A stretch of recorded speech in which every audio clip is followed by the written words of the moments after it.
Bismillahirrahmanirrahim. Assalamualaikum warahmatullahi wabarakatuh. Alhamdulillah wa syukrulillah wa la hawla wa la quwwata illa billah. Nahmaduhu wa nasta'inuhu wa nastaghfiruh wa na'udzu billahi min syururi anfusina wa min sayyiati a'malina. May yahdihillahu fala mudhillalah wa may yudlil fala hadiyalah. Asyhadu an la ilaha illallah wa asyhadu anna Muhammadan abduhu wa rasuluh. Allahumma salli wa sallim wa barik ala habibina wa maulana Muhammad sallallahu alaihi wasallam. Alhamdulillah, keluarga besar Tazkiyah yang dimuliakan oleh Allah Subhanahu wa taala, mari kita sama-sama mensyukuri segala nikmat yang telah Allah berikan kepada kita, terutama adalah nikmat iman dan nikmat Islam. Juga yang berharga pada saat sekarang ini adalah nikmat kesehatan dan nikmat kesempatan. Mudah-mudahan kita semua keluarga besar Tazkiyah dimanapun berada selalu ada dalam lindungan Allah Subhanahu wa ta'ala. Insya Allah pada malam hari ini kita akan melanjutkan kajian bacaan kitab yang dikarang oleh Ibnu Hajar Al-Asqalani. Nama kitabnya adalah Badlul Ma'un fi Fadli Ta'un. Ya, insya Allah pada minggu yang lalu saya kira admin sudah men-share kitab ini dalam bentuk PDF, sehingga bagi yang ingin mengkajinya bersama-sama silahkan untuk membukanya. Insya Allah pada malam hari ini kita akan melanjutkan mulai pada halaman 81. Kitab ini kami rasakan penting terutama pada masa sekarang ini, ketika semua umat manusia di Indonesia dan bahkan di seluruh dunia dilanda oleh musibah yang mungkin ini baru terjadi karena sampai kurang lebih ratusan negara yang sudah tertimpa rakyatnya oleh wabah ini yang kita kenal dengan COVID-19. Yang perlu kita garis bawahi bahwa semuanya adalah kehendak Allah, namun marilah kita sebagai umat Islam untuk menyikapi peristiwa yang ada di hadapan kita ini dengan bijak, dan kita mencari petunjuk-petunjuk yang sudah Allah berikan kepada kita semuanya sebagai umat manusia. Insya Allah, Allah Tuhan kita yang menciptakan kita, yang menciptakan manusia dan yang menciptakan seluruh alam semesta dan yang ada di dalamnya, insya Allah tidak akan membiarkan makhluknya berada dalam kebimbangan, dalam arti bahwa insya Allah kita akan menemukan petunjuk-petunjuk terhadap apa yang kita hadapi. Termasuk adalah peristiwa yang kita hadapi sekarang-sekarang ini. Buku yang ada di hadapan kita ini adalah buku yang ditulis oleh Ibnu Hajar Al-Asqalani pada abad ke-9 Hijriah tentang masalah ta'un yang kita kaitkan dengan masalah wabah yang sekarang sedang merajalela. Pada kesempatan yang lalu kita sudah membaca sebuah hadis atau bahkan beberapa hadis tentang masalah ta'un, ya. Di sini disebutkan bahwa ta'un ini adalah al-waj'un atau ridsun atau adabun, ya. Kemudian pada kesempatan ini juga kita akan menjelaskan bahwa kalau hadis Nabi mengisyaratkan bahwa wabah atau ta'un yang menimpa manusia ini merupakan azab yang pernah Allah kirim kepada umat manusia sebagai sebuah peringatan karena mungkin kelalaian kita sebagai manusia, mungkin kekurang patuhan kita terhadap Allah Subhanahu wa taala, kemudian Allah ingatkan, ya. Dan ini pernah Allah turunkan kepada umat-umat yang terdahulu. Dalam hadis itu disebutkan bahwa taun yang terjadi pada zaman Nabi Muhammad dan seterusnya sehingga sekarang ini merupakan sebenarnya adalah azab yang pernah Allah turunkan kepada umat-umat sebelum Nabi Muhammad. Nah, kesempatan ini adalah sebenarnya umat siapa dan umat yang mana yang telah Allah kirimkan wabah tersebut. Maka inilah insya Allah pembahasan kita pada malam hari ini, yaitu pada pasal ketiga pada bab pertama ini tentang zikru bayani ar-rijzi al-madhkur wa man nazala alaihi. Penjelasan tentang azab yang disebutkan dalam hadis yang dalam kesempatan yang lalu disebutkan waman nazala alaihi. Kemudian kepada siapakah azab itu sebenarnya ditimpakan oleh Allah Subhanahu wa taala, yang mudah-mudahan kita yang hidup pada zaman sekarang itu bisa mengambil pelajaran sehingga azab tersebut memang tidak menimpa kita, dan mudah-mudahan Allah menyelamatkan kita dari azab yang Allah berikan kepada umat-umat yang terdahulu. Di sini disebutkan seperti pada penjelasan yang sebelumnya, buku ini merangkum beberapa hadis, ya, beberapa hadis di setiap pasal atau setiap babnya. Saya berusaha untuk mentakhrij atau menelusuri hadis ini di dalam kitab-kitab hadis yang mu'tabar, kitab 9 atau kitab 6. Kalau ditemukan di kitab 6 mungkin itu yang akan didahulukan untuk disampaikan. Di sini disebutkan an Imarah, yaitu huwa ibnu Abdullah as-Saluli an Ali bin Abi Thalib radhiyallahu anhu. Ini penjelasan tentang umat siapakah sebenarnya yang pernah diturunkan kepada mereka azab seperti yang disampaikan pada hadis sebelumnya.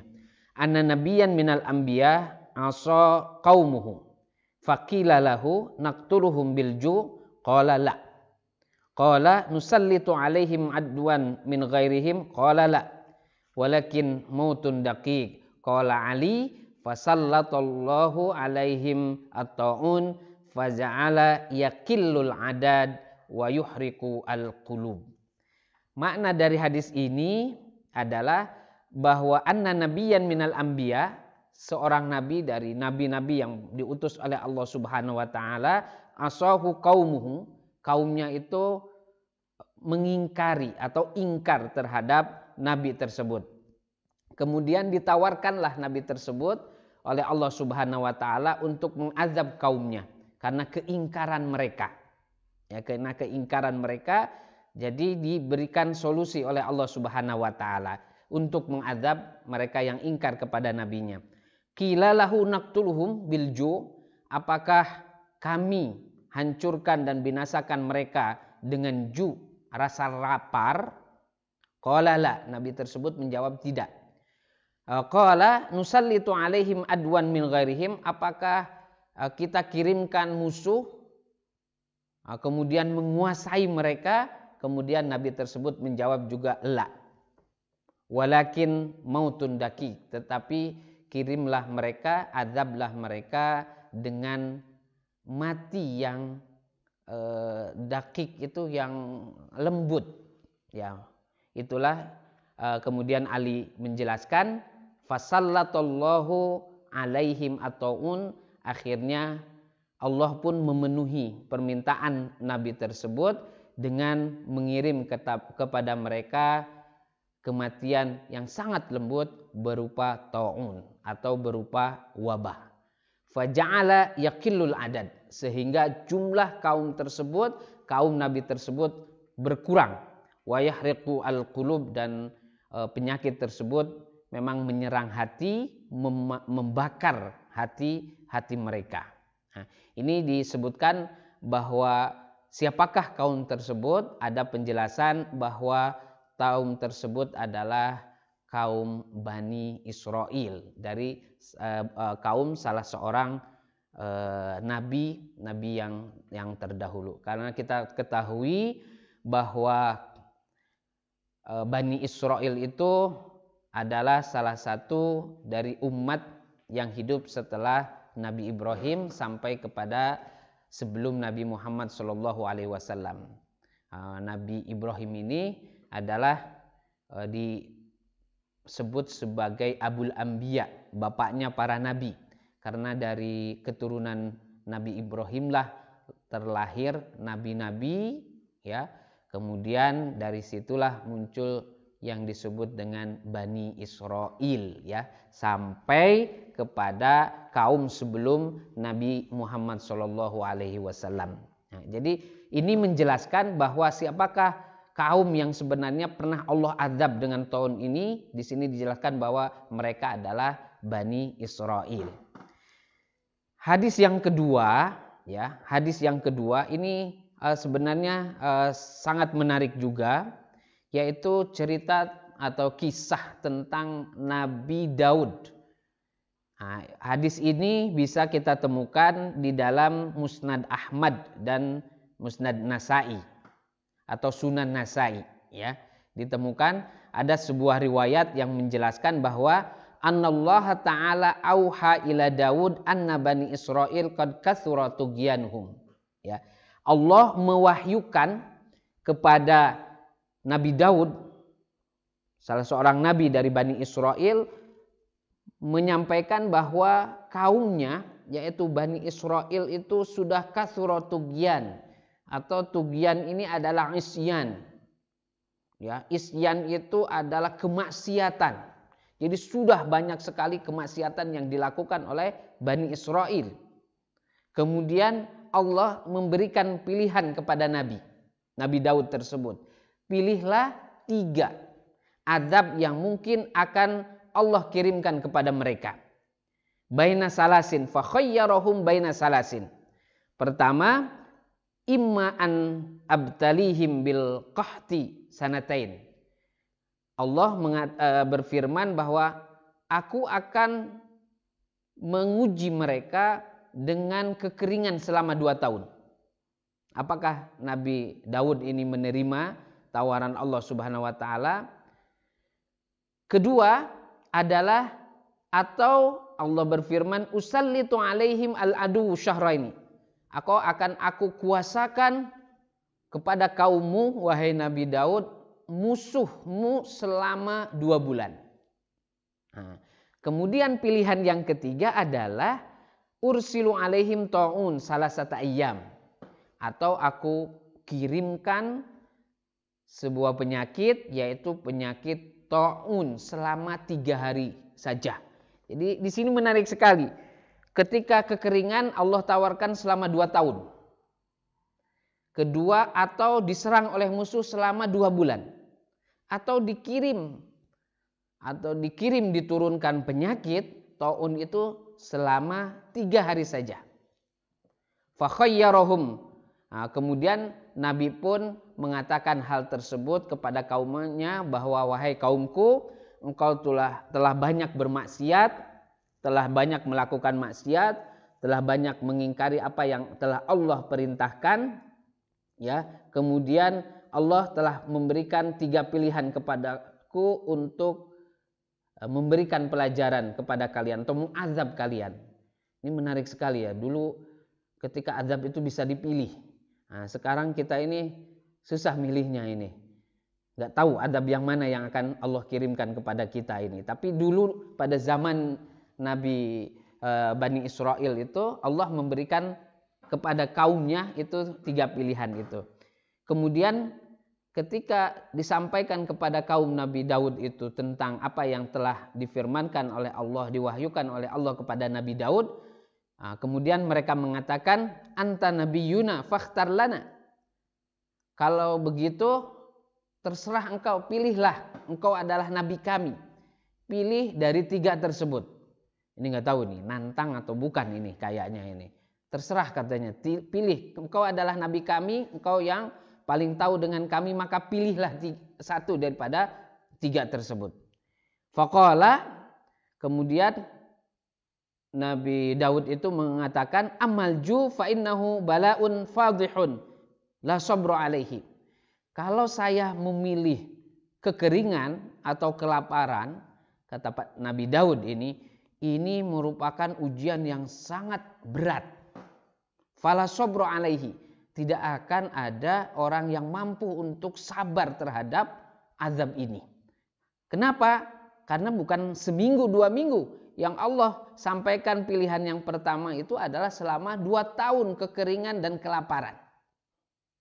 Itu tidak akan sabar. Artinya berarti ya kalaupun nanti ditakdirkan meninggal berarti sakaratnya itu mungkin panjang ya, seperti itu. Wallahu a'lam lah. Yang itu disampaikan oleh Nabi Daud. Wa amal adu fala baqiyata ma'hu. Kalau saya memilih yang kedua dengan dikirimkannya musuh untuk menghancurkan kaumku, maka Nabi Daud mengatakan fala baqiyata ma'hu. Maka itu mungkin tidak akan tersisa. Artinya musuh itu mungkin akan menghancurkan seluruh umatku. Nah, kemudian yang pertama kelihatannya susah. Karena dilihat kaumnya itu tidak akan sabar kalau ditimpakan kekeringan, kelaparan selama 2 tahun. Yang kedua juga kalau dikirim musuh selama di sini disampaikan 2 bulan peperangan dan akhirnya adalah kematian bagi mereka, ini juga ujian yang sangat berat dan kemungkinan akan jadi korban seluruh kaumnya. Fakhtara lahum ta'un. Akhirnya Nabi Daud kemudian memilih untuk mengazab kaumnya itu dengan ta'un. Atau dalam hadis yang tadi, yang pertama disebutkan dia adalah kematian yang sangat halus sekali. Famata minhum ila anzalat asyamsu sab'una alfan. Maka di sini dalam riwayat ini disampaikan mati sampai tergelincirnya matahari dari umat Nabi Daud sebanyak 70.000. Bahkan pada riwayat yang lain yuqalu mi'atu alfin, sampai 100.000. Ya, kalau Allah berkehendak maka semua pun akan terjadi. Nah, itu kenapa? Karena yang ketiga ini, pilihan ketiga ini, taun ini Allah hanya memberi waktu selama 3 hari saja.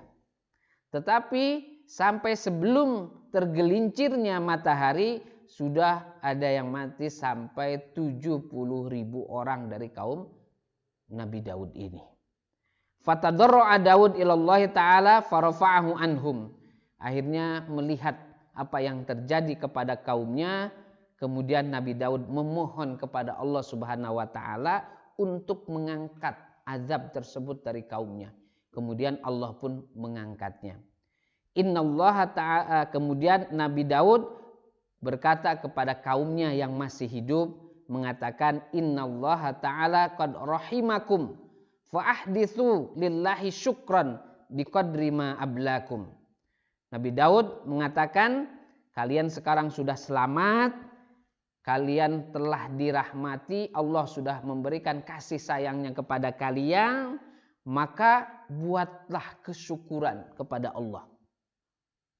Nah, buatlah kesyukuran apa yang terjadi kepada saudara-saudaranya yang mungkin tertimpa oleh wabah tersebut dan kalian selamat, maka ahdisu lillahi syukran. Buatlah tanda kesyukuran kepada Tuhanmu biqadri ma'ablakun, sesuai dengan yang telah Allah ujikan kepada kalian, yang sudah Allah berikan kepada kalian daripada ujian dan musibah tersebut.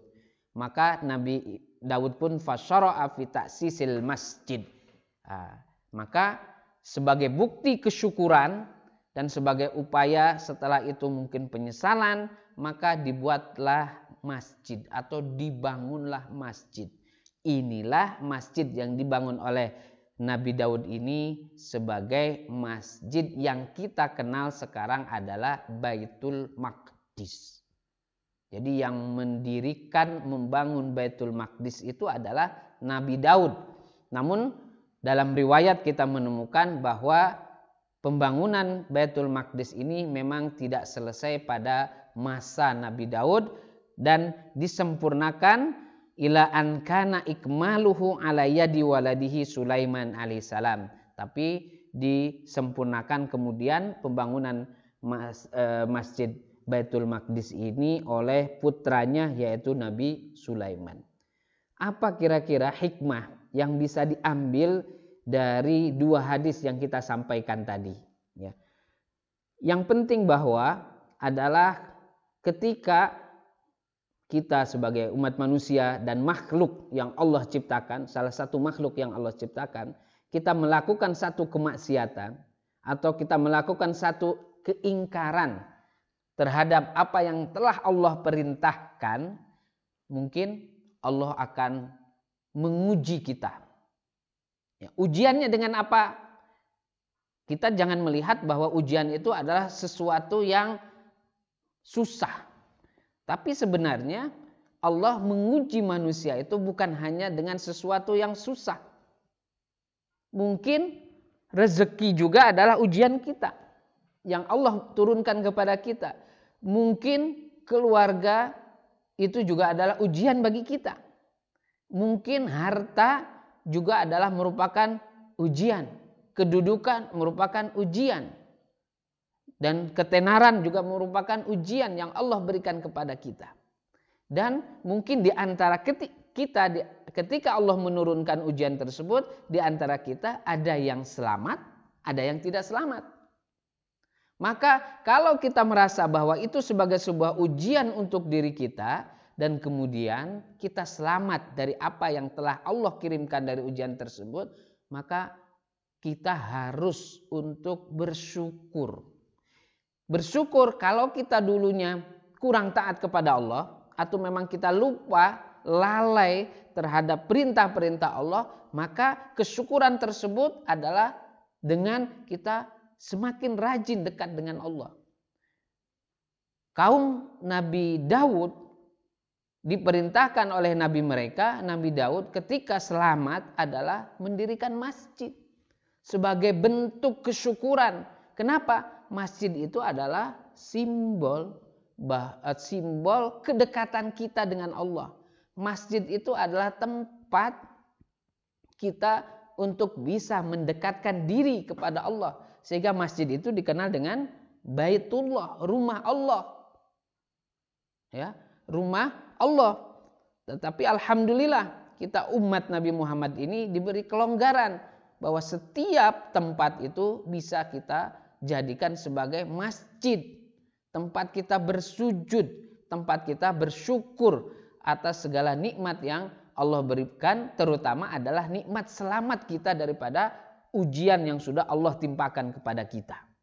Ya, ini dua hadis. Ada sebenarnya hadis-hadis yang lain juga yang menjelaskan sebenarnya kaum yang disampaikan pada hadis sebelumnya bahwa taun itu adalah merupakan azab yang pernah Allah kirimkan kepada umat-umat sebelumnya. Yang sesekali taun itu muncul di muka bumi ini, kemudian sesekali memang menghilang dan muncul lagi.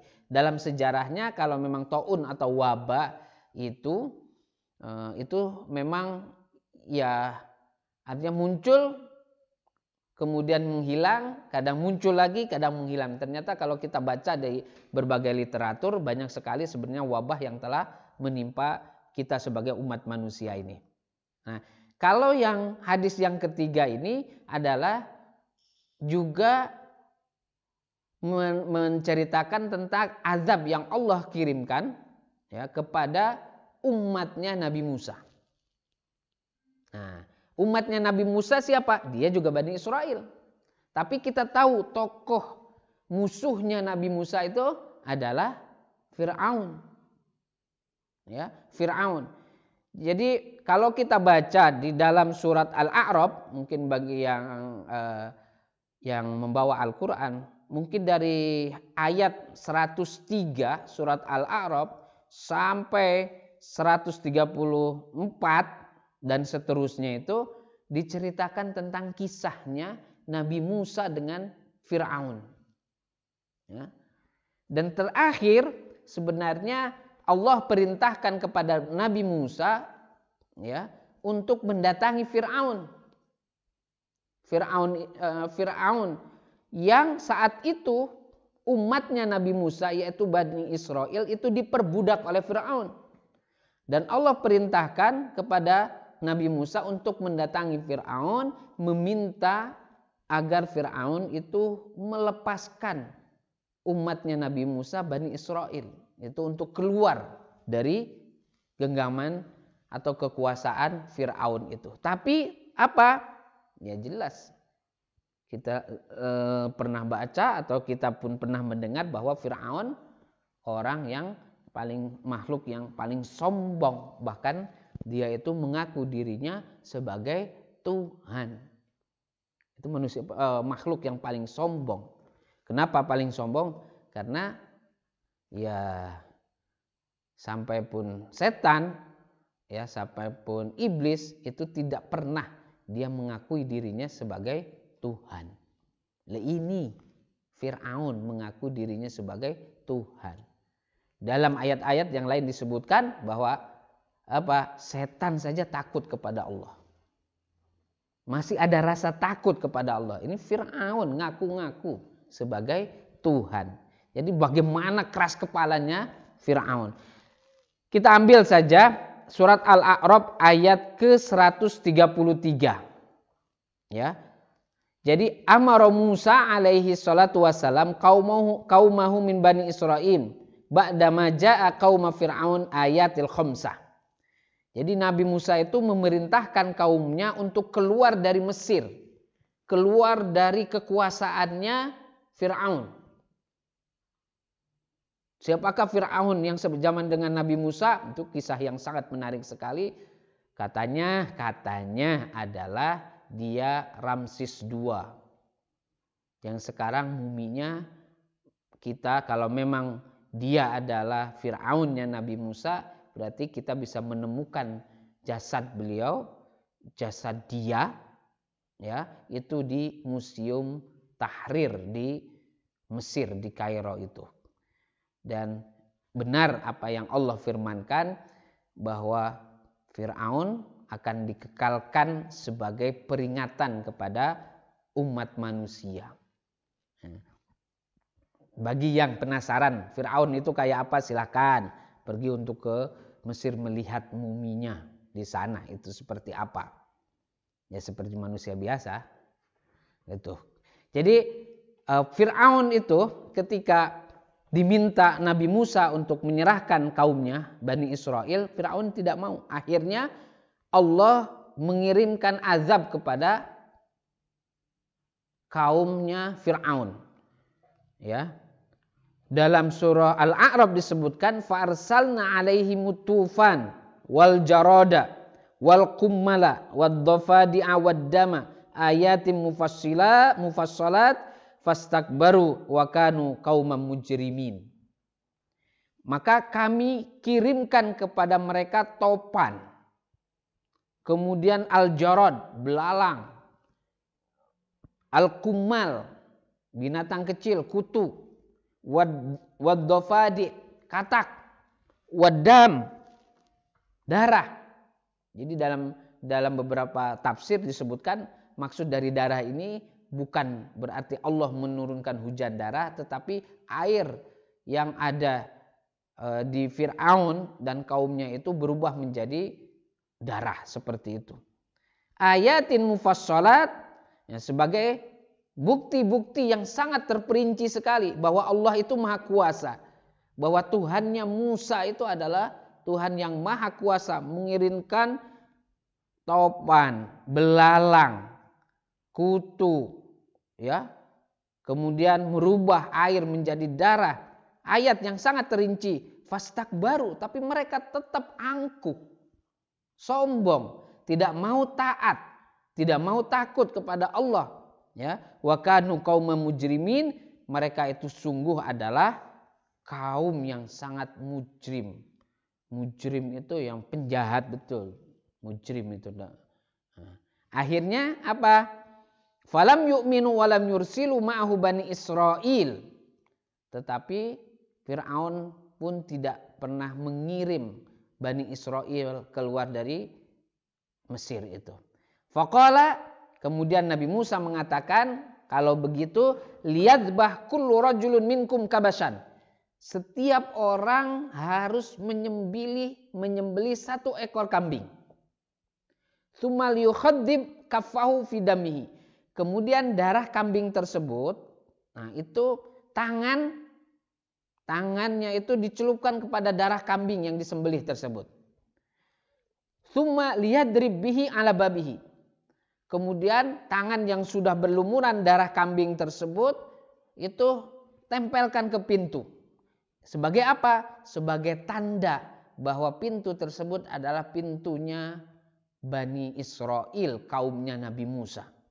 Faqala al-Qibti li Bani Israel. Nah, seorang Qibti, disebutkan bahwa Qibti tersebut adalah kaumnya Fir'aun ini, mengatakan kepada salah seorang Bani Israel, lima taj'aluna hadzal dam ala abwabikum. Kenapa kalian lakukan mencoret pintu kalian atau menandai pintu kalian itu dengan darah kambing yang telah kalian sembelih? Faqalu, kemudian Bani Israel mengatakan kepada dia, innallaha yursilu alaikum azaban yaqtulukum fatuhlikun. Karena Nabi Musa mengatakan kepada kaumnya, sesungguhnya Allah akan mengirim kepada kalian azab. Satu azab yaqtulukum, yang akan membunuh kalian semuanya. Wa tuhlikun, dan kalian akan binasa semuanya. Faqala al-Qibti, orang Qibti, orang Fir'aun itu mengatakan, fama ya'rifukumullahu illa bihadil alamat. Apakah Allah tahu? Ini pertanyaan ini yang disampaikan oleh Qibti tersebut itu pertanyaan menghina atau pertanyaan memang ingin tahu. Kenapa? Karena dia mengatakan, apakah Tuhanmu tahu dengan tanda ini saja kalian akan selamat? Kemudian qalu, umatnya Nabi Musa mengatakan, hakadha amarona rabbuna. Hakadha amarona nabiyuna, inilah yang diperintahkan oleh nabi kami. Maka kami harus mentaatinya dan kami harus melakukannya. Seperti itu. Nah, fa asbahu wa qad ta'ana min qaumi fir'aun sab'una alfan. Ketika pagi hari datang, kemudian ternyata kaumnya Fir'aun itu telah terkena taun sebanyak 70.000. Fa'amsau wa hum yatadafanun, sehingga sampai sore hari itu mereka sibuk untuk menguburkan jenazahnya mereka yang mati sampai 70.000 ya. Faqala Fir'aun inda dzalika li Musa alaihissalam, ketika taun itu menimpa kaumnya Fir'aun, akhirnya Fir'aun juga menyerah.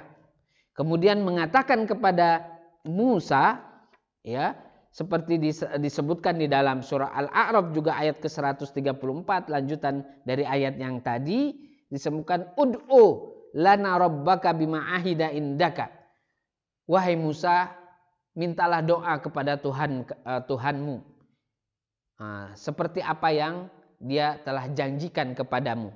La in kasafta anna rijza, kalau misalnya engkau telah membuka azab ini, artinya sudah mengangkat azab ini, lanu'minanna, kami akan beriman kepadamu wahai Musa, walanursilanna ma'aka bani Israil, dan kami akan mengutus atau mengirim Bani Israel bersamamu wahai Musa.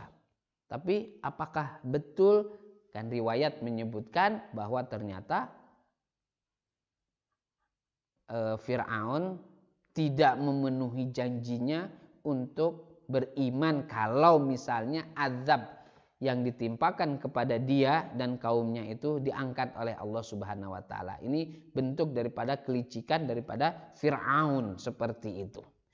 Satu hal yang mungkin akan saya garis bawahi bahwa ketika seorang nabi memerintahkan kaumnya untuk melakukan sesuatu, atau ketika Allah memerintahkan kepada kita untuk melakukan sesuatu yang kadang menurut logika kita ini tidak masuk.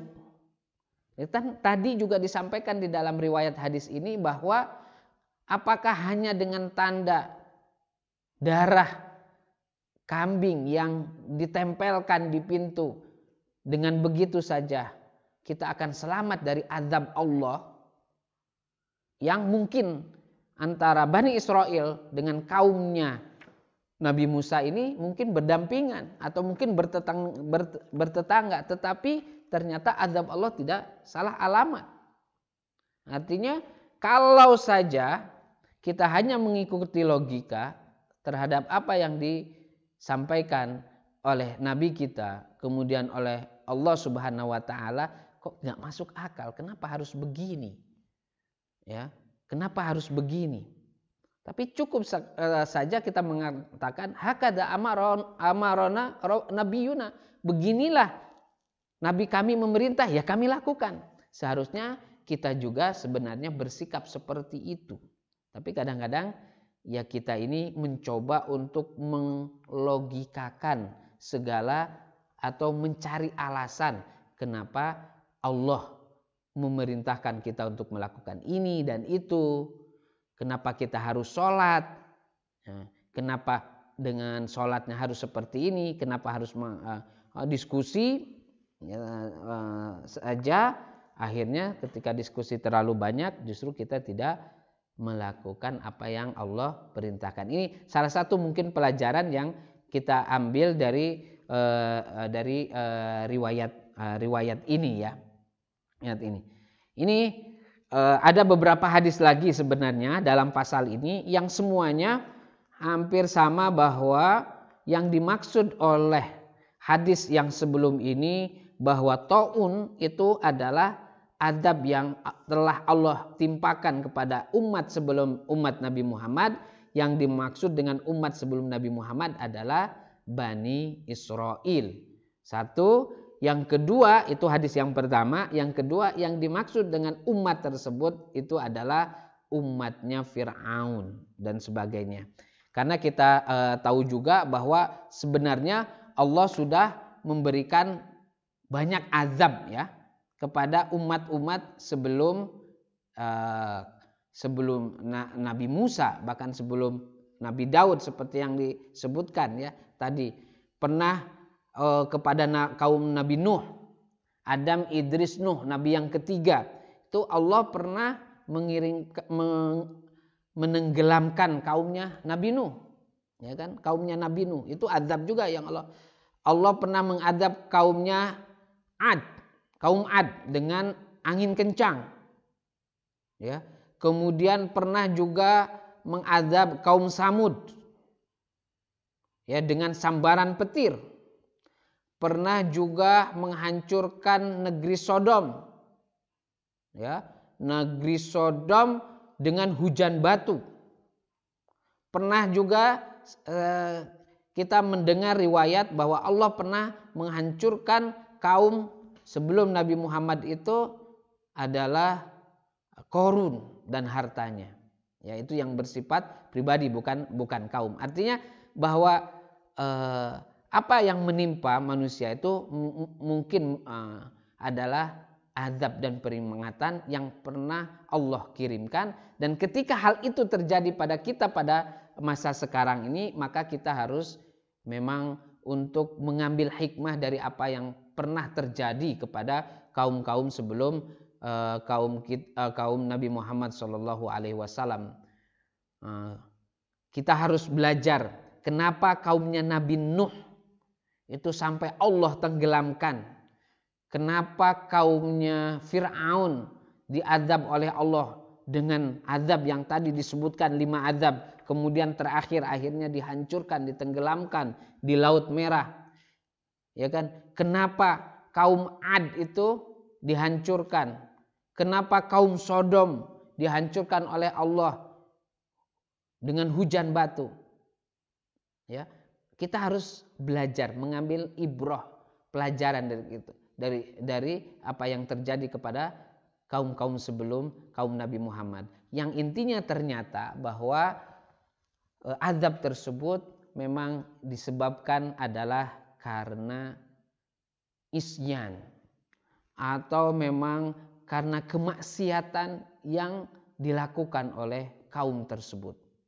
Maka bukan hal yang mustahil kalau kita juga ya sebagai umat Nabi Muhammad melakukan kemaksiatan, kemudian Allah mengirim azab sebagai peringatan kepada kita agar kita memang kembali kepada Allah Subhanahu wa taala. Dan ini kita pernah sampaikan pada kesempatan yang lalu, hadis Aisyah, disebutkan bahwa Anas bin Malik bersama seorang laki-laki itu mendatangi Aisyah. Kemudian laki-laki itu bertanya, ya Ummul Mukminin haditsina anil zalzalah. Wahai Ummul Mukminin Aisyah, ya, yang sekarang lagunya lagi viral itu, Aisyah putri Abu Bakar, istri baginda kita Rasulullah SAW, ditanya oleh seorang laki-laki yang bersama dengan Anas bin Malik, sebutkanlah atau bicaralah kepada kami tentang zalzalah, tentang goncangan yang sangat hebat. Ya. Kemudian Aisyah mengatakan, idastabahu az-zina wa syaribu al-khamra wa darabul ma'azib gharallahu ta'ala fi sama'i faqala lil ardi tazalzali bihim fa in tabu wa naza'u wa illa hadamatha alaihim. Hadis ini dengan jelas bahwa kemaksiatan yang dilakukan, ya, yang dilakukan oleh manusia atau suatu kaum, istabahu zina, kemaksiatan yang disebutkan dalam hadis ini adalah tentang masalah zina. Kalau zina itu sampai orang menghalalkannya, istabahu, menghalalkan zina, kemudian minuman yang haram juga dianggap minuman yang biasa. Kemudian dorobul ma'azib juga, musik-musik itu, alat-alat musik juga dipukul, kemudian dibunyikan, itu juga hal-hal yang biasa. Maka Allah mungkin aja akan memerintahkan bumi ini untuk bergoncang, sehingga terjadilah gempa di mana-mana, kan seperti di sini juga kami akan sebutkan adalah Ibnu Majah. Nah, riwayat Ibnu Majah dalam bab ukubat itu disebutkan dari Atha bin Abi Rabah an Abdullah ibnu Umar qala aqbala alaina Rasulullah sallallahu alaihi wasallam faqala ya ma'syaral muhajirin khamsum idza ubtulitum bihinna wa a'udzubillahi an tudrikuhunna lam tadhar al-fahishatu fi qaumin qattun hatta yu'linu biha illa fasha fihim at-ta'un wal auja allati lam takun madat fi aslafihim alladina madaw. Di sini hadis ini menyebutkan, hadis yang diriwayatkan oleh Ibnu Majah, bahwa ta'un, penyakit itu adalah memang disebabkan karena kemaksiatan yang dilakukan oleh kita sebagai umat manusia. Jadi Abdullah ibnu Umar mengatakan qala aqbala alaina Rasulullah. Suatu saat Rasulullah itu datang kepada kami dan mengatakan, ya masyarul muhajirin, wahai muhajirin, ya kan, khamsun idza ubtulitum bihinna wa a'udzubilla an tudrikuhunna, ya. Ada 5 yang dengannya Allah akan menguji kalian. Dan Nabi mengatakan dalam hadisnya, wa a'udzubillah an tudrikuhunna, dan aku memohon kepada Allah kalian tidak menjumpai azab, ujian, musibah yang Allah akan turunkan. Apa? Disebabkan apa? Lam tadharil fahisyatu fi qaumin qattun, tidaklah muncul satu perbuatan yang keji, di sini maksudnya adalah zina, fi qaumin qattun hatta yu'linu biha, sampai mereka itu mengiklankan tentang masalah perzinahan. Jadi perzinahan itu ya mungkin sekarang sudah terjadi. Zina itu adalah dikomersialkan seperti itu, diiklankan. Illa fasyafihi ta'un. Maka kalau itu terjadi, ta'un akan menyebar di antara mereka. Dan ini mungkin kita sendiri kalau membaca dalam berita-berita yang lalu, ketika suatu kaum melakukan hal-hal yang memang dilarang oleh Allah, maka akan menimpa kepada orang-orang tersebut penyakit taun, ya, penyakit taun. Wal auja allati lam takun madad fi aslafihim min ladina madau, atau penyakit-penyakit yang memang tidak pernah muncul sebelumnya. Ini dikatakan bahwa ternyata COVID-19 ini adalah bentuk virus yang belum pernah muncul sebelumnya. Ya, saya tidak menakuti karena kita bermuhasabah diri. Apakah betul memang kita ini sudah lalai kepada Allah Subhanahu wa taala sehingga Allah memperingatkan kita dengan musibah yang sekarang sedang kita hadapi ini, ya. Maka kalau memang ternyata seperti itu, maka mudah-mudahan kita langsung sadar, kita langsung kembali kepada Allah. Kemudian kalau ada yang mengatakan kenapa hal itu juga menimpa kepada orang-orang yang beriman, bukan hanya kepada orang-orang yang kafir.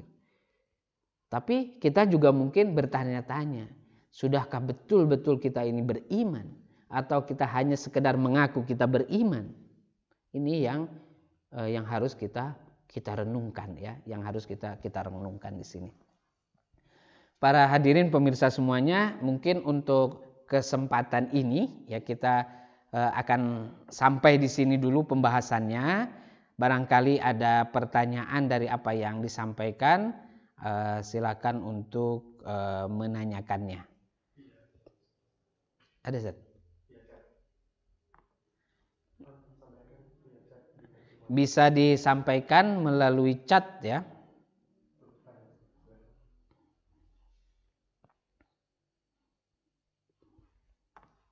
Di mana saat ini? Chat, ya. Ada pertanyaan tentang share kitabnya. Sebenarnya pada minggu yang lalu kita sudah share, mungkin nanti admin bisa men-share kembali. Apakah taun saat itu adalah wabah kolera, dan apakah taun kali ini adalah wabah corona, dan apakah itu bagaimana sikap terbaik kita saat ini? Kita berbicara tentang masalah taun dalam hadis yang kita sampaikan dan yang disebutkan di dalam buku ini, memang bahasa yang dipakai, lafaz yang dipakai adalah taun. Beberapa ulama mencoba untuk menjelaskan tentang masalah taun tersebut. Ini sebenarnya ada pada pembahasan yang berikutnya, definisi daripada taun atau apa sih taun yang dimaksudkan oleh hadis tersebut. Taun itu berasal dari kata to'nun. To'nun itu artinya adalah tikaman, ya, menikam. Jadi taun itu adalah kenapa penyakit taun itu dianggap sebagai tikaman atau tikaman yang melukai alat vital dari kita, yaitu seperti hati, jantung dan sebagainya, karena memang ternyata sifat daripada taun itu ya seperti itu. Jadi dia menyerang alat vital manusia, dan itu terjadi. Kemudian kadang-kadang kata taun itu juga disamakan oleh sebagian orang itu dengan kata yang muncul pada hadis yang lain dengan kata al-waba. Apakah taun dengan wabah itu adalah sama gitu?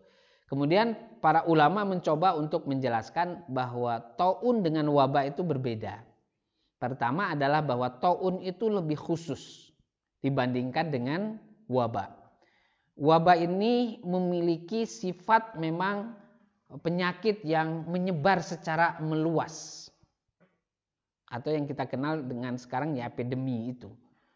Yang wabah yang menyebar dengan sangat cepat dan sangat luas. Tapi taun ini sifatnya adalah dia memang lokal, ya. Seperti yang terjadi, ada yang mengatakan adalah apa yang terjadi pada zamannya Umar bin Khattab itu adalah berupa taun amwas. Jadi satu penyakit yang kita kenal dulu adalah penyakit kusta sebenarnya yang terjadi, di mana terjadi benjolan-benjolan di kulit, terutama pada lipatan-lipatan kulit itu sampai membengkak, kemudian mengeluarkan nanah, ya kan?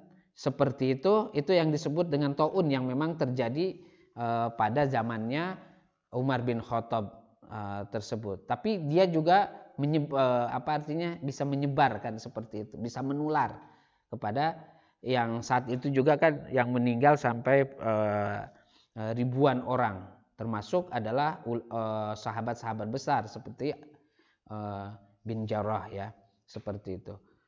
Jadi apakah taun ini adalah kolera? Ya, sekira taun kolera itu ya mungkin bagian bentuk lain daripada taun kalau melihat daripada sifatnya, ya kan, seperti itu, yang memang memakan korban yang banyak, ya. Apakah corona itu juga dikatakan dia sebagai taun ataupun wabah seperti itu? Ya, mungkin saja, tapi tidak bisa memastikan. Tapi kalau melihat dari ciri-cirinya bahwa taun itu adalah menyerang alat vital, di sini corona ini adalah ternyata menyerang pernapasan, alat pernapasan. Nah, sehingga itu termasuk juga adalah sebagai alat vital manusia. Wallahu a'lam.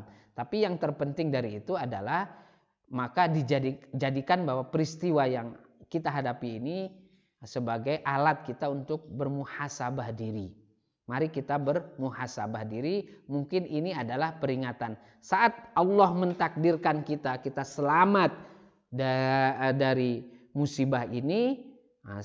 Ketika kita selamat, maka kita harus bersyukur. Syukurnya dengan apa? Syukurnya adalah dengan kita semakin taat kepada Allah Subhanahu wa taala. Yang tadinya sholatnya mungkin agak kurang tepat waktu ataupun bahkan bolong-bolong, setelah Allah berikan kesempatan kepada kita selamat dari musibah ini, maka kita harus memperbaikinya, ya. Atau kita pernah melakukan kecurangan dalam berdagang, ternyata Allah memberikan kesempatan kepada kita selamat dari penyakit tahun ini, ternyata maka kita harus menyadari, ya, kemudian menjadikan kita ini semakin dekat dan taat kepada Allah Subhanahu wa taala. Jadi kita harus mencari hikmahnya di balik itu. Sebagaimana tadi dalam riwayat ketika Nabi Daud dan kaumnya, sebagian dari kaumnya diselamatkan oleh Allah, Nabi Daud memerintahkan kepada kaumnya untuk mendirikan masjid. Masjid ini sebagai simbol, ya, ingin dekatnya kita kepada Allah Subhanahu wa taala, kan seperti itu. Akhir-akhir ini banyak berita tentang cara mencegah COVID. Salah satunya video riset tentang diamnya COVID-19 ketika mendengar suara azan, berbalik dengan aktifnya dan ketika mendengar hentakan musik. Bagaimana pendapat Ustadz tentang hal ini? Ya. Apa yang terjadi jelas atas kehendak Allah. Semua yang terjadi di muka bumi ini adalah di bawah kendali Allah Subhanahu wa taala. Bukan hal yang mustahil kalau ternyata suatu penyakit ataupun apapun yang menurut logika kita itu kok bisa ya sesuatu dihentikan oleh suara azan, sesuatu kok dihentikan dengan bacaan Al-Qur'an, sesuatu seseorang bisa selamat karena dia memegang Al-Qur'an dan sebagainya. Itu mungkin saja itu terjadi. Tapi memang perlu untuk dibuktikan. Nah, kayak model saya seperti ini, saya juga belum bisa memastikan kalau itu, karena itu adalah kehendak Allah. Ya, kalau memang itu terjadi, memang ternyata Allah sudah memberikan isyaratnya. Kalau kita ingin selamat dari musibah yang sekarang sedang Allah turunkan, ya, sedang Allah turunkan kepada umat manusia, dan hanya bisa selamat dengan kita dekat kepada Allah, salah satunya dengan azan, dengan sholat, dengan berpuasa, kemudian dengan sering membaca Al-Quran, maka kita lakukan. Karena pencegahan tersebut sesungguhnya tidak merugikan kita. Sampai pun kita menjadi korban dalam keadaan kita sholat, kita menjadi korban saat keimanan kita pada puncak yang tertingginya, itu bukan suatu kerugian. Kenapa kita tidak mencoba? Selain kita mencoba memang secara medis, ya, itu ikhtiar yang kita lakukan. Kemudian kita salah satu ikhtiarnya yang dilakukan secara medis, social distancing dan sebagainya, lockdown dan sebagainya, kita juga harus melakukan ikhtiar yang bersifat agama, yaitu dengan banyak berdoa, mendekatkan diri kepada Allah, banyak membaca Al-Quran, kalau bisa juga berpuasa dan sebagainya. Kalau itu ternyata menimpa kita, insya Allah berarti kita ditakdirkan oleh Allah dalam keadaan mati syahid. Karena pada kesempatan yang lalu kita juga berbicara, menyebutkan hadis bahwa itu adalah azab untuk orang-orang kafir, tetapi dia adalah rahmat untuk orang-orang mukmin. Untuk orang-orang mukmin. Apakah pandemi saat ini juga bisa disebut azab, Ustaz? Azab mungkin. Kalau melihat isyarat-isyarat hadis yang tadi disampaikan, ketika kemaksiatan itu merajalela, kemudian Allah mengirimkan sesuatu sebagai peringatan, yaitu adalah dalam bentuk azab. Tapi ternyata ketika kita dihadapkan pada peristiwa azab pun, ternyata tidak semua orang menyadari itu sebagai sebuah azab. Kalau kita menyadari itu adalah sebagai sebuah azab dan peringatan dari Allah, maka kita harus bersyukur. Kenapa? Karena kita sadar ternyata kita diingatkan oleh Allah. Takutnya kita juga menemukan manusia-manusia yang ketika musibah itu datang, dia dianggapnya sebagai hal yang biasa. Ntar juga akan hilang begitu saja, kan seperti itu. Maka kalau kita melihatnya itu sebagai azab, itu hal yang sangat positif, justru mendorong kita untuk menjadi lebih baik. Ya, tapi kita berdoa kepada Allah, mudah-mudahan azab tersebut memang bukan ditujukan kepada kita, tapi kita yang Allah berikan kesempatan hidup, kita bisa mengambil hikmah pelajaran bahwa memang kita masih suka melakukan kemaksiatan, kita masih juga belum taat kepada Allah, atau keimanan kita memang masih setengah-setengah. Ya, masih setengah-setengah. Maka kalau kita menangkap ini sebagai sebuah azab, itu adalah hal yang sangat positif saya kira, sehingga akan mendorong kita untuk melakukan hal-hal yang baik. Ada informasi kalau wabah terjadi setiap 100 tahun, termasuk wabah tahun 2020 ini juga terjadi tahun 1920, 1820. Apa memang ada keterangan waktu ini di dalam kajian Islam? Wa jazakumullah. Kalau tentang 100 tahun wabah itu akan datang, betul saya tidak tahu. Apakah ini kesempatan, bertepat gitu ke 1920, 1820, tetapi yang pernah saya baca juga ternyata bukan hanya terjadi pada tahun-tahun yang disebutkan ini 1920, 1820. Karena wabah seperti ini tuh terjadi memang sejak zaman Nabi Muhammad. Kalau diurut sampai memang itu per 100 tahun, ya mungkin kita bisa memastikan mungkin 60-80%. Tapi kalau datanya hanya 1820, 1920, baru 300 tahun ya. Nah, coba diurut lagi. Tapi yang terpenting sebenarnya bahwa azab itu Allah memberikan peringatan kepada kita sebagai manusia itu sebenarnya tidak terikat oleh waktu. Karena kalau kita sampai insya Allah tahun 2021 ini tidak akan pernah ada azab lagi, akhirnya kita lalai. Dan kita ingatkan nanti tahun 3020 atau 2120 akan lagi ada azab. nanti kalau memang kita sudah patok seperti itu, ya juga mungkin tidak bisa gitu kita lakukan seperti itu. Jadi Allah Maha berkehendak. Kapanpun Allah menghendaki mengirimkan azabnya, maka itu akan terjadi, tidak mengenal waktu. Apalagi waktu sesuai yang diinginkan oleh kita sebagai manusia. Tapi yang tadi saya sampaikan bahwa sekarang apa yang terjadi di hadapan kita ini adalah wabah corona. Ternyata sampai menelan korban ribuan orang di negara-negara lain. Di Indonesia sudah sampai kepada angka 200 lebih. Dan ini adalah sebagai sebuah peringatan. Nah, peringatan tersebut mungkin berupa adab, mungkin berupa ujian, bagaimana kita melihatnya.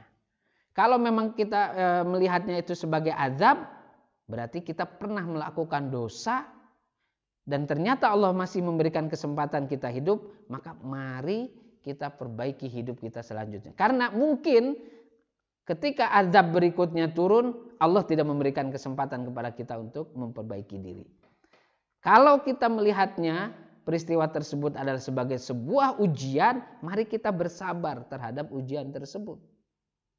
Ya, karena kalau kita bisa lepas dalam keadaan bersabar, insya Allah itu juga sebagai sebuah pahala untuk kita.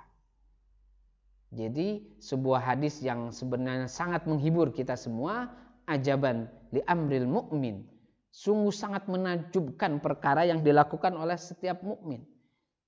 Apapun yang dilakukan oleh seorang mukmin adalah sebuah kebaikan dalam sebuah hadis. Kalau seorang mukmin ditimpa musibah atau kemalangan, kemudian dia bersabar, maka itulah kebaikan yang dia lakukan. Dan kemudian ketika Allah memberikan nikmat, kemudian bersyukur hamba tersebut, maka itulah kebaikan. Kita antara dua itu. Mensyukurinya, bersyukur dengan mendorong kita untuk lebih baik, lebih dekat kepada Allah, sabar mengingatkan kita dan kita kembali kepada Allah Subhanahu wa taala. Saya kira untuk kajian malam ini kita cukupkan. Terima kasih kepada teman-teman yang sudah memberikan pertanyaan dan sebagainya. Mudah-mudahan ini bermanfaat. Mari kita tutup kajian kita ini dengan sama-sama berdoa kepada Allah Subhanahu wa taala. A'udzubillahi minasyaitonirrajim. Bismillahirrahmanirrahim. Alhamdulillahirabbil alamin, hamdan na'imin, hamdan syakirin, hamdan yuafi ni'amahu yukafi'u mazidah. Ya Rabbana lakal hamdu kama yanbaghi li jalali wajhikal karim wa 'azimi sultanik. Allahumma salli wa sallim wa barik ala Muhammad wa ala ali Muhammad kama sallaita ala Ibrahim wa ala ali Ibrahim wa barik ala Muhammad wa ala ali Muhammad kama barakta ala Ibrahim wa ala ali Ibrahim fil alamin innaka Hamidum Majid. Allahumma ighfir lana wa liwalidayna warhamhuma kama rabbayana shaghira. Allahumma a'inna ala dzikrika wa syukrika wa husni ibadatika ya Allah ya rabbal alamin. Allahumma ya Allah la tuhammilna ma la taqata lana bih wa'fu anna waghfir lana warhamna anta maulana fansurna 'alal qaumil kafirin ya rabbal alamin.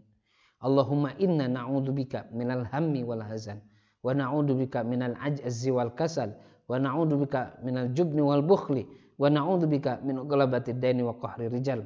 Allahumma sharif anna wa an auladina wa an ahlina wa anil mu'minina wal mu'minat fi masyarikil ardi wa magharibiha al waba wa corona wal mihan wal fitan ma dhahara minha wa ma batan. Rabbana atina fid dunya hasanah wa fil akhirati hasanah wa qina adzabannar. Subhanaka rabbil izzati amma yasifun wa salamun alal mursalin walhamdulillahi rabbil alamin. Mohon maaf atas segala kekurangannya. Wabillahi taufik wal hidayah. Wassalamualaikum warahmatullahi wabarakatuh.